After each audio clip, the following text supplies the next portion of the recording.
Assalamualaikum warahmatullahi wabarakatuh. Ya ayuhan nas ittaqu rabbakum alladzi khalaqakum min nafsin wahidah wa khalaqa minha zawjaha wa bassa minhuma rijalan katsiran wa nisaa wattaqullaha alladzi tasaaluna bihi wal arham innallaha kana alaykum raqiba. எனக்கு கொடுக்கப்பட்டுள்ள தலைப்பு மறுமையின் முதல் நிலை மன்னரை. மன்னரை வேதனையிலிருந்து முஸ்லிம்கள் அனைவரும் அல்லாஹ்விடம் பாதுகாப்பு தேடுவது மிக மிக அவசியமாகும். ஏனென்றால் நபி ஸல்லல்லாஹு அலைஹி வஸல்லம் அவர்கள் பல்வேறு ஹதீஸ்கள் மன்னரை பற்றி எச்சரிக்கின்றன.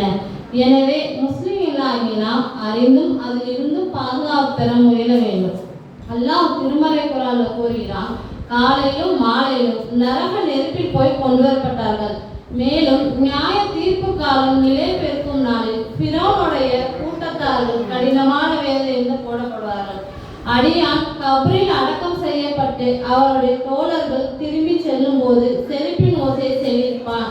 அப்போது 2 வானவர்கள் வந்து அவனை எழுப்பி உட்கார வைத்து, நபி ஸல்லல்லாஹு அலைஹி வஸல்லம் அவர்கள், நீ மனிதனை பற்றி என்ன கருத்து கொண்டிருந்தார் என்று கேட்டார்கள். இறை நம்பிக்கையாக இருந்தால் அடியான் தூதரும் ஆவார்கள் என்று நான் சாட்சி கூறுகிறேன். அவனுக்கு நீ கெட்டவனாக இருந்தாலும் உனக்கு கிடைத்திருந்த நரக நெருப்புடைய இருப்பிடத்தை பார்.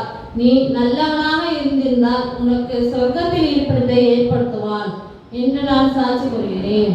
அவன் 2ஐயும் ஒரே நேரத்தில் பார்ப்பான். மன்னரையில் விசாலாக்கப்படும் என்று கூறுவினாக என்று எழுதுகிறேன் செய்தேன். அஸ்ஸலாமு அலைக்கும்.